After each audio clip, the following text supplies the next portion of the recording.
Hello guys, welcome back to my channel. তো কেমন আছো তোমরা সবাই?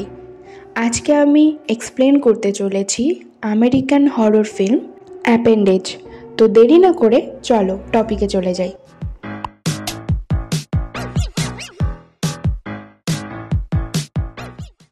সিনেমার প্রথমেই আমরা সিনেমার মেন ক্যারেক্টার হেনাকে দেখতে পাই, যে তার মা ও বাবার সাথে খাবার খাচ্ছিল। তখন হেনার মা হেনাকে এমন কিছু বলে যেটা হেনার পছন্দ হয় না, আর সে রেগে যায়। রেগে সে নিজের নখ আঙুলের উপর ঘষতে থাকে, কারণ এটা তার অভ্যাস ছিল। আর তখনই ওর পেটের মধ্যে কিছু একটা নড়াচড়া করতে থাকে।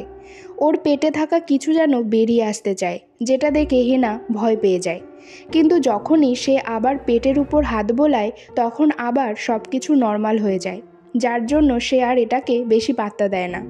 পরের সিনে আমরা হেনাকে তার রুমের মধ্যে দেখতে পাই, যেখানে আমরা জানতে পারি হেনা তার মা বাবার সাথে থাকে না। হেনার সাথে দেখা করার জন্য হেনার বয়ফ্রেন্ড তখন আসে। এরপর সকালে যখন হেনা রেডি হচ্ছিল, তখন তার পেটে যেখানে আগের দিন কিছু একটা নড়াচড়া করছিল, সেখানেই হঠাৎ তার ব্যথা হতে থাকে। আর তার সাথে সাথে সেখানে একটা বড় দাগও দেখা যায়। কিন্তু সব কিছু কমে গেলে হেনা আর এগুলোকে পাত্তা না দিয়ে নিজের কাজ করতে থাকে। হেনা একজন বড় ফ্যাশন ডিজাইনারের কাছে কাজ করত। ওর কাজ ছিল সুন্দর সুন্দর ড্রেস বানানো, কিন্তু আজকাল হেনার বস তার ডিজাইনে খুব একটা খুশি ছিল না।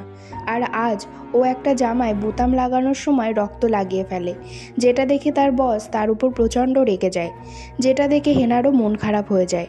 এরপর হেনা বাথরুমে যায়, যেখানে আবার তার পেটের মধ্যে কিছু একটা নড়াচড়া করতে থাকে। এবার তো ওই জায়গাটা ফুলেও যায় আর রক্ত বেরোতে থাকে। এটা দেখে ও অনেক ঘাবড়ে যায়। তখনই সেখানে ওর এক বন্ধুও চলে আসে, কিন্তু হেনা তাকেও কিছু বলে না। হেনার এই বন্ধু তাকে সব কাজে হেল্প করতো, আর আজ তাকে এরকম টেনশানে দেখে তাকে বলে, চলো পার্টি করতে, তাহলে তোমার মুড ভালো হয়ে যাবে। তখন হেনা বলে, আজ না, অন্য কোনো দিন যাব, কারণ আজ আমি আমার বয়ফ্রেন্ডের বাড়ি যাব, যেখানে আমরা রাতে একসাথে থাকব। তখন আমরা জানতে পারি হেনার এই বন্ধু আর ওর বয়ফ্রেন্ড ওরা একে অপরকে চেনে।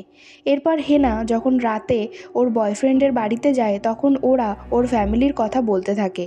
এরা দুজন যখন পাশাপাশি বসেছিল, তখন হঠাৎ হেনার পেটে আবার ব্যথা করতে থাকে, আর আবার কিছু একটা তার পেটের মধ্যে নড়াচড়া করতে থাকে।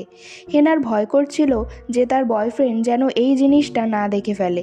তাই হেনা তাকে বলে যে আমার শরীর ঠিক নেই, আমি বাড়ি যাচ্ছি।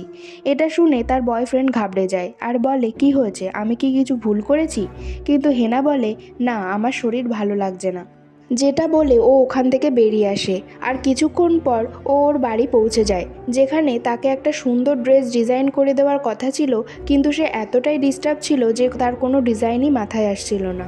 আর সে অনেক রেগে যাচ্ছিল, যার জন্য তার পেটে আবার সেই জায়গায় ব্যথা শুরু হয়, আর তার পেটও অনেকটা বড় হয়ে গেছিল। আর তখনই হঠাৎ ওর পেট থেকে একটা ছোট ক্রিয়েচার বেরিয়ে আসে, যেটা দেখতে অনেক বাজে ছিল। এটা দেখে হেনা অবাক হয়ে যায়, কারণ এই ক্রিয়েচারটা কথা বলতেও পারতো, যেটা হেনাকে নানা রকম উল্টোপাল্টা বলতে থাকে। এইসব দেখে ভয়ে হেনা অজ্ঞান হয়ে যায়। কিছুক্ষণ পর হেনার যখন জ্ঞান ফেরে, সে ভাবে এই সব কিছুই হয়তো স্বপ্ন ছিল। কিন্তু সে যখন ওই ক্রিয়েচারকে পাশে পড়ে থাকতে দেখে, তখন ও ওটাকে আলমারির মধ্যে আটকে রাখে। ওই দাগটা যেখান থেকে ক্রিয়েচারটা বেরিয়েছিল, ওই চোটের উপর ও নিজে নিজে ব্যান্ডেজ করতে থাকে। এরপর ও নিজেকে সামলে আবার নিজের কাজে মন দেয়। এবার ও অনেক সুন্দর ডিজাইনের একটা ড্রেস তৈরি করে, যেটা ওর বসেরও অনেক পছন্দ হয়। আর ওর বস হেনার অনেক প্রশংসা করতে থাকে, যার জন্য হেনা অনেক খুশি হয়ে যায়। এরপর হেনা তার বন্ধুর সাথে কথা বলছিল, তখন তার ওই চোট থেকে রক্ত বেরোতে থাকে, যেটা ওর বন্ধু দেখে নিয়েছিল। যখন ও তাকে এই বিষয়ে জিজ্ঞাসা করে, হেনা তাকে বলে যে তার অ্যালার্জি হয়ে গেছে, আর তাড়াতাড়ি সে ডক্টরের কাছে যাবে। কিছুক্ষণ পর হেনা স্কিনের ডক্টরের কাছে যায়। ডক্টর তার পেটের সেই দাগটা চেক করতে থাকে, আর হেনাকে জিজ্ঞাসা করে ও এর মধ্যে কোনো বিউটি প্রোডাক্ট ইউজ করেছে কিনা, যার থেকে ওর অ্যালার্জি হয়েছে। হেনা বলে না, সে কিছুই ইউজ করেনি। এরপর ডক্টর ভালো করে চেক করে আর বুঝতে পারে যে এটা অ্যালার্জি না, এটা তো ডুয়াল ডিএনএ। এর মানে একই সময়ে একটা মানুষের মধ্যে দুটো ডিএনএ থাকা। মানে যখন ও ওর মায়ের পেটে ছিল তখন ও ওর যমজ বোন বা ভাইকে জন্মাতেই দেয়নি, আর সেও ওর মধ্যে মিশে গেছে, সেই জন্য এই দাগ। এটা কোনো বড় ব্যাপার না, অনেক লোকেরই এটা হয়। হেনা তো প্রথমেই ওই ক্রিয়েচারের জন্য টেনশনে ছিল। সে তখন ডক্টরের কাছে জিজ্ঞাসা করে যে আমার ছোটবেলায় যাকে আমি কনজিউম করেছিলাম সে কি এখান থেকে কখনো বেরোতে পারবে? তখন ডক্টর বলে না, এটা কখনোই হতে পারে না। ডক্টরের এই কথা শুনে হেনা আরও ঘাবড়ে যায়, কারণ এটা তার সাথে প্রথমেই হয়ে গেছে। এরপর হেনা ওর বন্ধুর সাথে একটা পার্টিতে যায়। তখন সে ওর বয়ফ্রেন্ডকে মেসেজ করে আর কলও করে, কিন্তু সে কোনো উত্তরই দেয় না। এরপর ওরা যখন বসেছিল তখন ও দেখে ওর বয়ফ্রেন্ড ওর এক বন্ধুকে মেসেজ করছে, যেটা দেখে ও অনেক রেগে যায়। এখানে আমরা বুঝতে পারি হেনা যখনই রেগে যেত তখনই ওই ক্রিয়েচারটাও নড়াচড়া করত। এখন যেহেতু ক্রিয়েচারটা বাইরে আছে তাই সে আলমারির মধ্যে নড়াচড়া করতে থাকে, যার থেকে আমরা বুঝতে পারি যে ক্রিয়েচারটা হেনার সব ফিলিংস বুঝতে পারে। এবার যখন হেনা বাড়ি আসে সে দেখে ওই ক্রিয়েচারটা বাইরে বেরিয়ে গেছে। সেটা এখন খাটের তলা থেকে হেনাকে দেখে বেরিয়ে আসে। এতক্ষণে সে আগের থেকে অনেকটাই বড় হয়ে গেছে। সে তখন হেনাকে বলে তোমার বয়ফ্রেন্ড তোমাকে ধোঁকা দিচ্ছে, তোমার বয়ফ্রেন্ড তোমার বন্ধুকে ভালোবাসে। এটা শুনে হেনার অনেক খারাপ লাগতে থাকে। হেনাকে টেনশানে দেখে ওই ক্রিয়েচারটা হাসতে থাকে আর বলে আমি তোমাকে হেল্প করতে পারি, যার থেকে সব ঠিক হয়ে যাবে। ক্রিয়েচারটা যখন হেনার সামনে আসে তখন হেনা ওর চোখের দিকে দেখতে থাকে, যেটা দেখে মনে হতে থাকে সে যেন হিপনোটাইজ হয়ে যাচ্ছে। কিন্তু তার মাঝেই তার মায়ের ফোন আসে আর হেনাও নর্মাল হয়ে যায়। এবার ক্রিয়েচারটাকে নিজের এত কাছে দেখে সে রেগে যায় আর তার পাশে থাকা একটা জিনিস দিয়ে তার মাথায় বাড়ি মেরে দেয়, যার জন্য সে অজ্ঞান হয়ে যায়।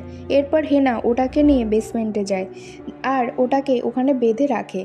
তখন ক্রিয়েচারটা বলে তুমি আমার থেকে কখনোই মুক্তি পাবে না, সে তুমি যতই চেষ্টা করো। কিন্তু হেনা ওটাকে পাত্তা না দিয়ে ঘরে চলে আসে, যেখানে তার মা তাকে আবার কল করে। তখন সে তার মাকে বলে যে আমার কি কোনো যমজ ভাই বা বোন ছিল? যেটা শুনে তার মা বলে না, আর বলে যে আমরা একটা পার্টি রাখছি, সেখানে তুমিও আসবে। এটা শুনে হেনা টেনশনে পড়ে যায়। এরপর তার দরজায় বেল বাজতে থাকে। হেনা দরজা খুলে দেখে সামনে তার বন্ধু আর বয়ফ্রেন্ড দাঁড়িয়ে আছে, যারা ওকে নিতে এসেছিল ঘুরতে যাওয়ার জন্য। আর তাদের দুজনকে একসাথে দেখে হেনার রাগ হতে থাকে, তাই সে মানা করে দেয়। আর এটা শুনে ওরা কিছু না বলে ওখান থেকে চলে যায়। এরপর হেনা ইন্টারনেটে ডুয়াল ডিএনএ সম্পর্কে সার্চ করে, যেখানে ও কিছু লোকের গ্রুপ সম্পর্কে জানতে পারে যাদের সবারই ডুয়াল ডিএনএ সমস্যা ছিল। তাদের একটা ঠিকানাও সে খুঁজে পায়। এরপর হেনা সেখানে যাওয়ার জন্য বেরিয়ে পড়ে আর একটা খালি বিল্ডিংয়ের মধ্যে যায়, যার বেসমেন্টে এই গ্রুপটা ছিল, যারা সবাই হেনার মতো ডুয়াল ডিএনএ সমস্যার মধ্যে দিয়ে যাচ্ছিল। আর তারা সবাই ওই ক্রিয়েচারকে অ্যাপেন্ডেজ বলে, যেটা এই মুভির নামও ছিল। এটা জেনে হেনা একটু স্বস্তি পায় যে সে একা নয় যে এই সমস্যার মধ্যে দিয়ে যাচ্ছে। এরপর ওখানে থাকা একটা বয়স্ক লোক নিজের অ্যাপেন্ডেজ সম্পর্কে বলতে থাকে যে সে সবাইকে কষ্ট দিয়ে নিজের উপকার করে, আর সবার অ্যাপেন্ডেজ তাদের সেই দাগ থেকেই বের হয়। এটা এমন একটা রোগ যার কোনো ওষুধ হয় না। হেনা বলে আমাদের ডক্টরের কাছে যাওয়া উচিত। তখন ওই বয়স্ক লোকটা বলে হ্যাঁ, একটা লোক গিয়েছিল, তার উপর নানা রকম এক্সপেরিমেন্ট করা হয়েছিল, যার জন্য সে মারা যায়। যদি আমরাও যাই তাহলে আমাদের সাথেও ওরকমই হবে, তার থেকে ভালো আমরা এভাবেই থাকি। এরপর ওই বয়স্ক লোকটা বোঝাতে থাকে যে অ্যাপেন্ডেজ যার থেকে বেরিয়েছে তাকেই ফিট করতে থাকে, যার থেকে আমরা বুঝতে পারি যে যার থেকে অ্যাপেন্ডেজ তৈরি হয় তাকেই সে খেতে থাকে। অ্যাপেন্ডেজ নিজের হোস্টকে হিপনোটাইজ করে, তার মাথা ও শরীরকে নিজের বশে নিয়ে নেয়। আর এটা হতেই ওই অ্যাপেন্ডেজ ক্রিয়েচার নিজেই গ্রো করতে থাকে আর শক্তিশালী হতে থাকে। আর আমরা আমাদের অ্যাপেন্ডেজকে কখনো মারতে পারবো না, কারণ সে আমাদের মধ্য থেকেই বেরিয়েছে, তাই আমরা একে অপরের সাথে জড়িয়ে আছি। অ্যাপেন্ডেজ তার হোস্টের রাগ, দুঃখ সব কিছুই ফিল করে আর এর থেকেই সে তার সুযোগ নেয়। তাই আমাদের উচিত সবসময় অ্যাপেন্ডেজকে বেঁধে সবার থেকে লুকিয়ে রাখা। আর আমাদের কাছে একটা বিশেষ ধরনের ইনজেকশন আছে, যার সাহায্যে আমরা অ্যাপেন্ডেজকে লম্বা সময় পর্যন্ত অজ্ঞান ও দুর্বল করে রাখতে পারি। এরপর হেনা এই সব কিছু শোনার পর আর ইনজেকশন নেওয়ার পর ওখান থেকে চলে যাচ্ছিল, কিন্তু তখনই সেখানে ক্লোরিয়া নামের একটা মেয়ে আসে, আর সেও ওই গ্রুপেরই একজন। সে এসে হেনার সাথে কথা বলতে থাকে। এরপর সে হেনাকে কফি খাওয়ানোর জন্য নিজের বাড়িতে নিয়ে যায়। সেখানে তারা নিজেদের মধ্যে কথা বলতে থাকে আর তাদের ভালো বন্ধুত্বও হয়ে যায়। গ্লোরিয়া বলে সে তার অ্যাপেন্ডেজকে একটা জায়গায় বেঁধে রেখেছে, যে এখন অনেক আওয়াজ করছে। তখন হেনা বলে তুমি তোমার অ্যাপেন্ডেজকে ইঞ্জেকশন কেন দাওনি? তখন গ্লোরিয়া বলে যে আমার ওই জিনিসটা ভালো লাগে না। হেনা বলে আমাদের এটা করতেই হবে, কারণ এটা আমাদের খারাপ দিকগুলো তুলে ধরে, আমাদের সমস্যায় ফেলতে পারে। এটা শুনে গ্লোরিয়া নিজের অ্যাপেন্ডেজকে শান্ত করতে চলে যায় আর হেনাও বাড়ি চলে আসে। তখন হেনার অ্যাপেন্ডেজ বলে যে আমি তোমাকে সাহায্য করতে পারি, যার থেকে সব ঠিক হয়ে যাবে। কিন্তু হেনা তার কোনো কথাই শোনে না আর ইঞ্জেকশন লাগিয়ে দেয়, যার জন্য ও অজ্ঞান হয়ে যায়। এরপর রাতে হেনা তার কাজ করছিল, তখন তার বয়ফ্রেন্ড সেখানে আসে, যাকে দেখে হেনা অনেক খুশি হয়ে যায়। তখন ওর বয়ফ্রেন্ড বলে সেদিন আমি আর তোমার বন্ধু তোমার ব্যাপারেই কথা বলছিলাম। এটা শুনে হেনা আবার সন্দেহ করতে থাকে আর বলে তোমরা দুজন আমার পেছনে উল্টোপাল্টা কাজ করো আর আমার সম্পর্কে নানা কথা বলো। এইসব বলে ও রেগে গিয়ে ওর বয়ফ্রেন্ডকে বাড়ি থেকে বের করে দেয়। পরদিন ও যখন কাজ করছিল তখন এই বিষয়ে ও ওর বন্ধুর সাথেও ঝগড়া করে। কিছুদিন পর হেনা গ্লোরিয়ার সাথে দেখা করতে যায়। সেখানে গিয়ে হেনা বলে যে ছোট থেকেই আমার মনে হতো আমার মধ্যে কোনো খুঁত আছে, যেটা শুনে গ্লোরিয়া বলে না তুমি তো নর্মাল। কিন্তু হেনা বলে আমার মধ্যে থাকা ভয়, দুশ্চিন্তা, সব বিষয়ে বেশি নেগেটিভ চিন্তা করা, এটাই আমার সবথেকে বড় সমস্যা। তখন গ্লোরিয়া বলে যে আমি তো আমার অ্যাপেন্ডেজের সাথে কথাও বলি, সে আমাকে যে কথাগুলো বলে সেগুলো সব সত্যি হয়। যেমন সে বলেছিল যে আমার হাজব্যান্ড আমাকে ঠকাচ্ছে, আর এটা সত্যিই ছিল। আর হেনাকে বলে তুমি যদি অ্যাপেন্ডেজকে সঠিকভাবে ব্যবহার করতে পারো তাহলে এটা খুবই ভালো, সে তোমাকে সবসময় ভালো বুদ্ধিই দেবে। কিন্তু হ্যাঁ, তোমাকে একটু সাবধানে এটা করতে হবে, যাতে অ্যাপেন্ডেজ তোমাকে হিপনোটাইজ করে পুরোপুরি ব্ল্যাকআউট না করতে পারে। যদি ও তোমাকে ব্ল্যাকআউট করে ফেলে তাহলে ও যা খুশি করতে পারে তোমার সাথে, আর ও নিজেকে গ্রো করে শক্তিশালী হয়ে উঠবে আর তুমি কমজোর হয়ে যাবে। বাড়ি এসে হেনা নিজের অ্যাপেন্ডেজের সাথে কথা বলতে থাকে। এরপর সে হেনাকে বলে তোমার দুই বন্ধু নিজেদের মধ্যে সম্পর্ক তৈরি করে ফেলেছে আর একে অপরকে ভালোবাসে, কিন্তু তোমাকে কেউ ভালোবাসে না। এটা বলেই হেনাকে পুরোপুরি হিপনোটাইজ করে নেয় আর হেনা পুরোপুরি ব্ল্যাকআউট হয়ে যায়। এরপর অ্যাপেন্ডেজ হেনাকে কমজোর করে নিজে শক্তিশালী হয়ে যায়। যখনই হেনার জ্ঞান ফেরে সে দেখে অ্যাপেন্ডেজ ওখানে নেই। হেনা ওকে সব জায়গায় খুঁজতে থাকে। তার মধ্যে ওর মা কল করে আর বলে এসে খাবার খেয়ে নিতে। অ্যাপেন্ডেজের জন্য সে দুর্বল হয়ে গেছিল, তাও সে তার মা বাবার বাড়িতে যায়, যেখানে আমরা দেখতে পাই ওর অ্যাপেন্ডেজ ওখানেই ছিল। তারপরে হেনা গ্লোরিয়াকে কল করে আর অ্যাপেন্ডেজ হারিয়ে যাওয়ার কথা বলে। তখন গ্লোরিয়া বলে আমি এখনই তোমার সাথে দেখা করছি। হেনা তার মা বাবার বাড়ি গেলে তার শরীর এতটাই খারাপ হয়ে যায় যে খাবারের উপরেই বমি করে দেয়, যেটা দেখে তার মাও তাকে অনেক উল্টোপাল্টা কথা বলতে থাকে। এরপর হেনা ওখান থেকে চলে আসে আর বাইরে এসে ও আবার গ্লোরিয়াকে কল করে আর বলে তার বাড়ি আসতে। হেনা যখন বাড়ি আসে তার শরীর আরও খারাপ হতে থাকে, যেটা তার অ্যাপেন্ডেজের জন্যই হচ্ছিল। এবার ওর অ্যাপেন্ডেজ ওর অনেক কাছে চলে আসে, যেটা এখন অনেক ভয়ঙ্কর দেখতে লাগছিল, যে হেনাকে আরও নেগেটিভ কথা বলতে থাকে, যেটা শুনে ও ভয়ে রাগে নেগেটিভ ভাবতেও থাকে। এরপর ওই অ্যাপেন্ডেজ নিজের জিভ দিয়ে হেনাকে ফিট করতে থাকে। এর কিছুক্ষণ পর অ্যাপেন্ডেজ হুবহু হেনার রূপ নিয়ে নেয় আর হয়ে যায় অ্যাপেন্ডেজ হেনা। অ্যাপেন্ডেজ যেহেতু হেনাকে পুরোপুরি ফিট করে নিয়েছিল তাই হেনা একেবারে দুর্বল হয়ে পড়েছিল। আর তখন গ্লোরিয়াও চলে এসেছিল, যেখানে আমরা জানতে পারি যে ও আসল গ্লোরিয়া না, এটা গ্লোরিয়ার অ্যাপেন্ডেজ ছিল। অ্যাপেন্ডেজ গ্লোরিয়াকে ফিট করে তার রূপ নিয়ে নিয়েছে। এর মানে আগের দিন যে ঘরের মধ্যে নড়াচড়া করছিল সেই ছিল আসল গ্লোরিয়া, যেমনটা এখন হেনার সাথে হচ্ছে। এর মানে অ্যাপেন্ডেজরা মিথ্যে বলে তাদের হোস্টকে ইমোশনালি কমজোর করে দেয় আর তাদেরকে ফিট করে তাদের রূপ নিয়ে নেয়। এবার হেনা অ্যাপেন্ডেজ ও গ্লোরিয়া অ্যাপেন্ডেজ মিলে আসল হেনাকে বেসমেন্টে বন্ধ করে রেখে দেয়, কারণ তারা একে অপরের সাথে জড়িয়েছিল, তাই তাকে বাঁচিয়ে রাখার দরকার ছিল। এবার অ্যাপেন্ডেজ হেনা তার বন্ধু ও বয়ফ্রেন্ডকে সরি বলে, যেটা দেখে তার বন্ধু অবাক হয়ে যায় আর তখনই তার সাথে দেখা করার জন্য যায়, যেখানে সে বেসমেন্ট থেকে অদ্ভুত কিছু আওয়াজ শুনতে পায়। যখন ও চেক করতে যায় তখন দরজায় দুটো অ্যাপেন্ডেজ তাকে মিথ্যে কথা বলে আর ওকে ওখান থেকে চলে যেতে বলে। হেনার এই রকম অদ্ভুত ব্যবহার দেখে ওর বন্ধু অবাক হয়ে যায়। তার কিছু সন্দেহ হয়, কারণ হেনা তার সাথে এরকম ব্যবহার কখনোই করেনি। তাই সে তার উপর নজর রাখতে থাকে। তখন সে দেখে তারা দুজন একসাথে হাতে টেটি করিয়েছিল, যেটা এই হেনার হাতে ছিল না। যেটা দেখেও বুঝতে পারে যে এটা আসল হেনা না। এই জন্য সে লুকিয়ে বেসমেন্টে গিয়ে চেক করে।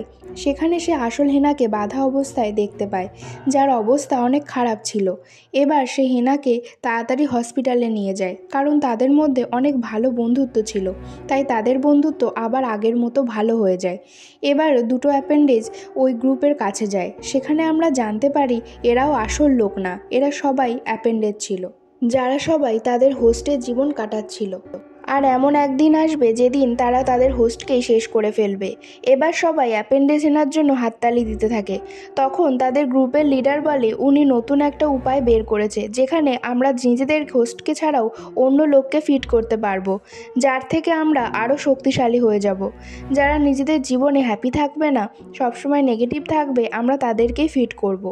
এরপর সেই গ্রুপের লিডার একটা ছেলেকে দেখায় যার হাত পা বাঁধা ছিল, যে বলে এর ভাই মারা গেছিল, তাই সে সব সময় দুঃখী থাকে, যেটা তাকে মেন্টালি আর ফিজিক্যালি দুর্বল করে দিয়েছে। তাই আমরা একে ফিট করতে পারি। এটা শুনে সব অ্যাপেন্ডেজরা খুশি হয়ে যায়।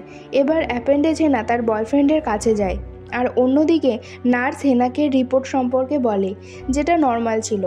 অ্যাপেন্ডেজ হেনার বয়ফ্রেন্ড যখন অন্য ঘরে গিয়েছিল তখন তার দাঁত ভেঙে যায়, যেটা দেখে সে ঘাবড়ে যায় আর ক্লোরিয়াকে কল করে। তখন অ্যাপেন্ডেজ ক্লোরিয়া তাকে বলে আসল হেনা মুক্ত হয়ে গেছে আর এখন পুরোপুরি সুস্থ হয়ে গেছে, তার জন্যই তার এই অবস্থা। তোমরা এখন একে অপরের সাথে জুড়ে আছো। এরপর অ্যাপেন্ডেজ হেনা ক্লোরিয়াকে বলে যে আমি এখন কি করব।